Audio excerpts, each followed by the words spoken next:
అపహాస్యం చేసే విధానాన్ని ప్రతి ఒక్క వ్యక్తికి తెలిసే విధంగా గౌరవ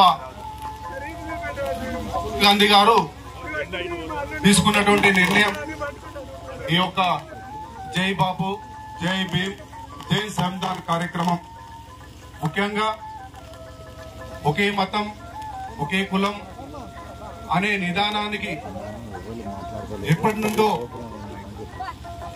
దాన్ని దూరం చేసి భారతదేశ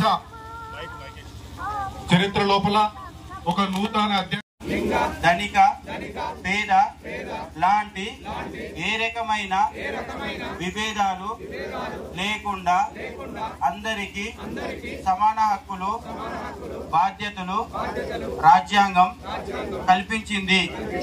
ఇటీవల పరిణామాలు రాజ్యాంగ స్ఫూర్తిని దెబ్బతీస్తూ ప్రజాస్వామ్య విలువలను కాలరాస్తూ సమాజం భారతదేశ ప్రజలందరినీ వీళ్ళు చేస్తున్నటువంటి ముఖ్యంగా కేంద్ర ప్రభుత్వమైనటువంటి బీజేపీ పార్టీ నరేంద్ర మోడీ గారు తీసుకున్నటువంటి ఈ ప్రజల మధ్యలో చిచ్చుపెట్టే వ్యవహారాలను ప్రతి ఒక్కరికి తెలియజేయాలనే ఉద్దేశంతో గ్రామ గ్రామాన గడప గడపన ఆనాడు రాజ్యాంగం రాసిన అంబేద్కర్ గారి యొక్క ఆశయాన్ని ఆనాడు ఏదైతే అందరం కలిసికట్టు ఉండాలని చెప్పి ఈ భారతదేశాన్ని నిర్మించినటువంటి మహాత్మా గాంధీ గారి యొక్క విధానాన్ని ప్రతి ఒక్కరికి తెలియజేసే ముఖ్య ఉద్దేశంతో తీసుకున్నటువంటి ఈ నిర్ణయానికి హుజురాబాద్ కాంగ్రెస్ పార్టీ ఇన్ఛార్జ్ యువ నాయకుడు ఉడతల ప్రణవ్ బాబు గారి ఆదేశాల మేరకు ఈ రోజు మన గ్రామంలో వీణవంక మండలంలో గత 2 రోజులకే జరిగినప్పటికీ ఈ రోజు మొట్టమొదటిగా మన గ్రామానికి విచ్చేసినందుకు వారికి మా దేశాయపల్లి గ్రామం తరఫున ప్రత్యేకమైనటువంటి ఆహ్వానం, శుభాకాంక్షలు, స్వాగతం తెలియజేస్తూ ప్రతి ఒక్కరం ఒక్కసారి ఆలోచించాల్సినటువంటి అవసరం ఉన్నది. మనం ఈ రోజు వీణవంక మండల్ దేశాయపల్లి గ్రామానికి విచ్చేసినందుకు ఇంత ఘనంగా మహిళలందరూ నాకు ఊరు మొదటనే ఆహ్వానం పలికి ఇంత దూరం పాదయాత్రలో వచ్చినందుకు పేరు పేరున ప్రతి ఒక్కళ్ళకి చేతులు జోడించి వాళ్ళకి ధన్యవాదాలు, కృతజ్ఞతలు మొదటిగా నేను తెలియజేస్తున్నా. దేశాయపల్లి అమ్మ, ఏదైతే ఈ కార్యక్రమం మనం చేపడుతున్నామో దాని పేరు జై బాపు, జై భీమ్, జై సంవిధాన్. జై బాపు అంటే మన మహాత్మా గాంధీ గారు మన స్వాతంత్రం తెచ్చిన మహానుభావుడు. ఇప్పటి నుంచి 100 ఏళ్ల క్రితం కాంగ్రెస్ పార్టీ అధ్యక్షుడిగా మహాత్మా గాంధీ గారు ఉండే 100 ఏళ్లు మనం పురస్కరించుకొని ఈ రోజు ఈ యొక్క జై బాపు అనే విధానాన్ని మనం ముందుకు తీసుకుపోవడానికి వారి ఆశయాలను ఏదైతే స్వాతంత్రం తీసుకొచ్చి ఇప్పుడు మనం ఇట్లా స్వేచ్ఛగా ఇట్లా తిరుగుతున్నాం, ఇట్లా మేము వచ్చి మాట్లాడుతున్నాం, మీరు రోజు మనం పని చేసుకుంటున్నాం అంటే అది మన మహాత్మా గాంధీ గారి పుణ్యమే అని ఒకసారి మీకు తెలియజేస్తుంది. అందుకే మరి వారిని బీజేపీ పార్టీ మరి మహాత్మా గాంధీ గారిని చంపిన గాడ్సేని పూజించే విధంగా మరి వారి ప్రవర్తన ఉంది కాబట్టి మరి దాన్ని తిప్పికొట్టాలి. మరి అట్లాంటి ఒక మహానుభావుని స్వాతంత్రం తీసుకొచ్చిన ఒక యోధున్నే మరి చంపిన ఒక గాడ్సేని వాళ్ళు ప్రోత్సహించి వారిని జైలు కొట్టుకుంటా తిరుగుతున్న బీజేపీ పార్టీని మనం అడ్డుగోడేయాలనే నిదానంతో జై బాపు అని చెప్పి ఒకసారి వారి బాపు గారి ఆశయాలు అహింస, అందరు సమానమే, అట్టడిగిన వర్గాలని పైకి తీసుకురావాలి అనే ఒక ఉద్దేశం వారికి ఉంది కాబట్టి మరి వారి ఆలోచన విధానాన్ని మీ వరకు తీసుకురావడానికి జై బాపు అనే నినాదం తీసుకుంది మన కాంగ్రెస్ పార్టీ. జై భీమ్ అంటే మీ అందరికి తెలుసు. జై భీమ్ అంటే తెలుసా లేదా అందరికి? మరి ఇప్పుడు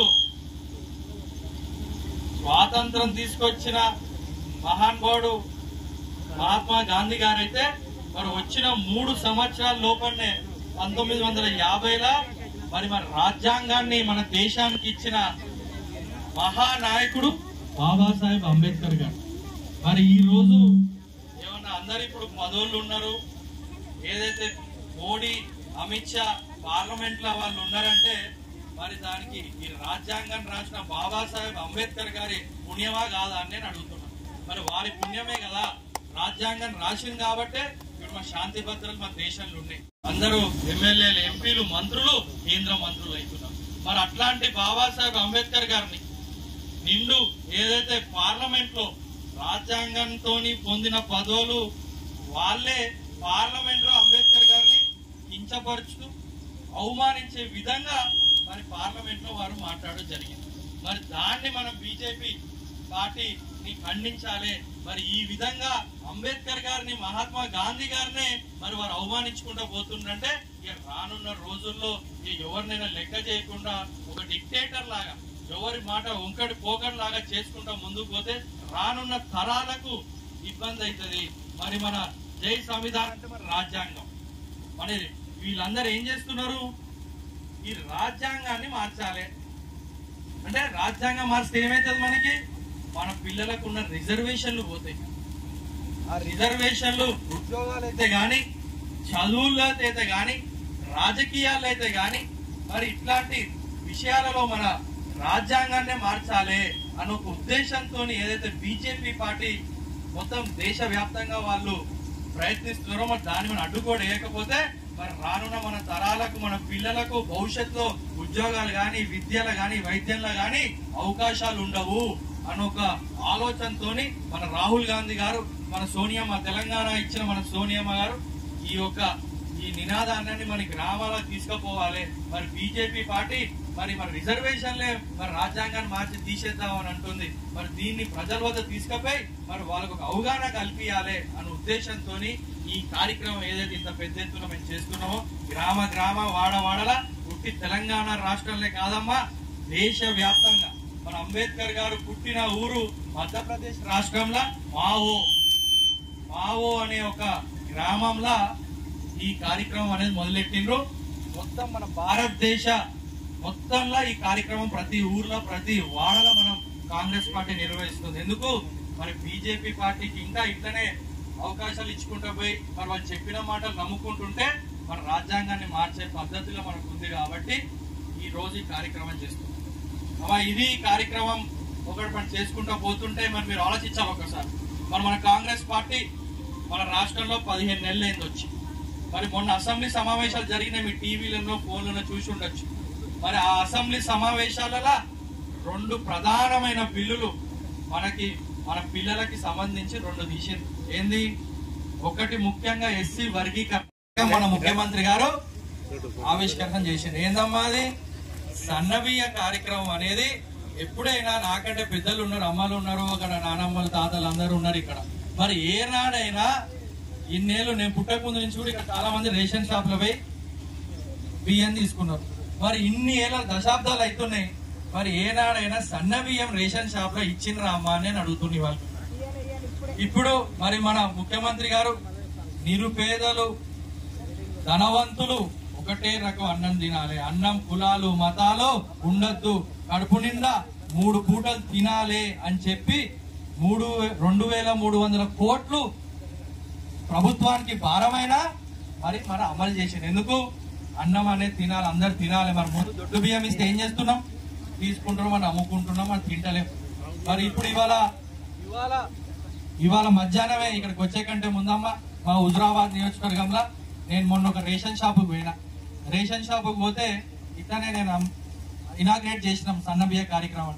దానిలో ఒక అక్క, అన్న నువ్వు మా ఇంటికి భోజనాన్ని రావాలి, మరి సన్నబియ్య ఇన్నేళ్ల నుంచి మా భర్త పెట్రోల్ పంప్ లో పనిచేస్తాడు, మరి నాకు పిల్లలు నా దగ్గర ఉండరు, మరి మీరు వచ్చి నా దగ్గర భోజనం చేసిపోతే ఇదే బియ్యంతో నీకు తినిపిస్తా అంటే నేను ఇంత మందితో రానమ్మా, నేను ఒక్కడనే వచ్చి తింటా, ఇంతమంది వస్తే నీకు ఇచ్చిన రేషన్ కూడా అయిపోతుంది అని నేను ఒక్కడనే వేయని వాళ్ళ మధ్యాహ్నం మంచిగా సంతోషంగా అదే బియ్యంని మంచిగా మనకి ఏమంటారు మంచిగా వడ్డించి మంచిగా ఏదో పప్పు, నేను వెజిటేరియన్ నాన్ వెజ్ తినా, ఏదో పప్పు పులుసు నాకు పెట్టి మంచిగా సంతోషంగా ఉంది. ఏమంటుంది అమ్మ, నాకు నెలలో 1,500 రూపాయలు నాకు మిగులుతున్నాయి, నెలకి నాకు 1,500 రూపాయలు మిగులుతున్నాయి అని చెప్పి ఆ అక్క సంతోషం వ్యక్తం చేసింది. అంటే ఆలోచించాలి. మరి దీంతో మన 200 యూనిట్ల కరెంటు మనం ఉచితంగా ఇస్తుంది మన ప్రభుత్వం గృహజ్యోతిగా. మరి కనీసాన 500 రూపాయలు, 400, 500 రూపాయలు మరి మనకి మిగులుతున్నాయా లేవా? అది కాక మరి మనం బస్సు రాగానే వచ్చిన వారం నుండి బస్సు పెట్టుకున్నాం.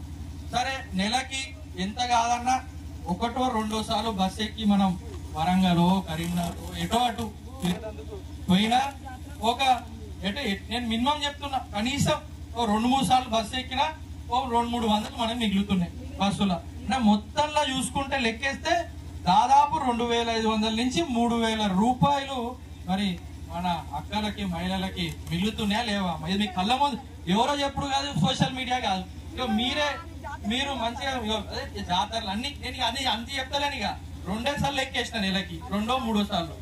సో దయచేసి నేను ఎందుకు చెప్తున్నా అంటే మేము చెప్పిందే చేస్తాం, చేసేదే చెప్తాం. మన కాంగ్రెస్ పార్టీ ఇక్కడ ఉన్న మన నాయకులు అన్నారు.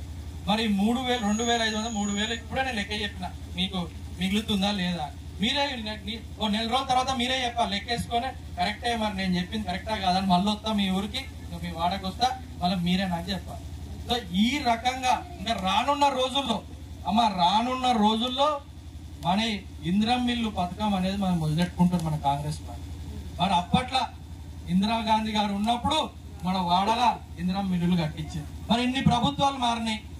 మరి 10 ఏళ్ళు మొన్న మన ప్రభుత్వం ఉండే బీఆర్ఎస్, మరి ఏ ఒక్క ఇల్లైనా మనకి ఇచ్చిన ఇక్కడ ఉన్నోళ్ళనే అడుగుతున్నా, మరి ఏ ఒక్కళ్ళకైనా మనకి ఇల్లు కట్టించి ఇచ్చింది? ఇక్కడ కాదు, ప్రతి నియోజకవర్గం అట్లనే చెప్తున్నారు. మరి వాళ్ళు కట్టించుంటే కనీసం 10 ఇల్లులో 5 ఇల్లు వాడ కట్టించుంటే, మరి ఇప్పుడు మేము కట్టిస్తామని చెప్తే ఎట్లా చేస్తారు, మీరు ఏం చేస్తారని అంటున్నారు. మరి కాంగ్రెస్ పార్టీ గురించి మరి 108 అంబులెన్స్ తీసుకొచ్చింది ఎవరమ్మా? కాంగ్రెస్ పార్టీనా కాదా? రాజీవ్ ఆరోగ్యశ్రీ తీసుకొచ్చింది అప్పుడు మన రాజశేఖర రెడ్డి గారు, మరి తీసుకొచ్చింది మరి మన మహానాయకుడు కాంగ్రెస్ పార్టీ రాజశేఖర రెడ్డి కాదా అని అడుగుతున్నాం. ఆధార్ కార్డు తీసుకొచ్చింది మన కాంగ్రెస్ పార్టీనేనా? ఇప్పుడు 100 రోజులు, ఇప్పుడు మీరు రోజు మరి ఉన్నప్పుడు 100 రోజుల పనికి మరి ఆ స్కీమ్ ఎవరు ప్రవేశపెట్టినరు? కాంగ్రెస్ పార్టీ కదా. అప్పుడు సోనియా గాంధీ గారు మరి ముందు ఉన్నప్పుడు రాజీవ్ గాంధీ గారు అప్పుడు ఉన్నప్పుడే కదా ఈ స్కీమ్ ని లాంచ్ చేసింది. మరి అట్లాంటిది బీజేపీ గాని ఏమన్నా దేశంలో అక్కడ వచ్చేది ఒక్క స్కీమ్ అయినా ప్రవేశపెట్టిందా? మీరు ఆలోచించండి. నేను ఓవన్ పార్టీని తిట్టా, నేను వాళ్ళని ఏమి అనా, మీరే మరి మీరు ఈ మధ్య పిల్లలు సోషల్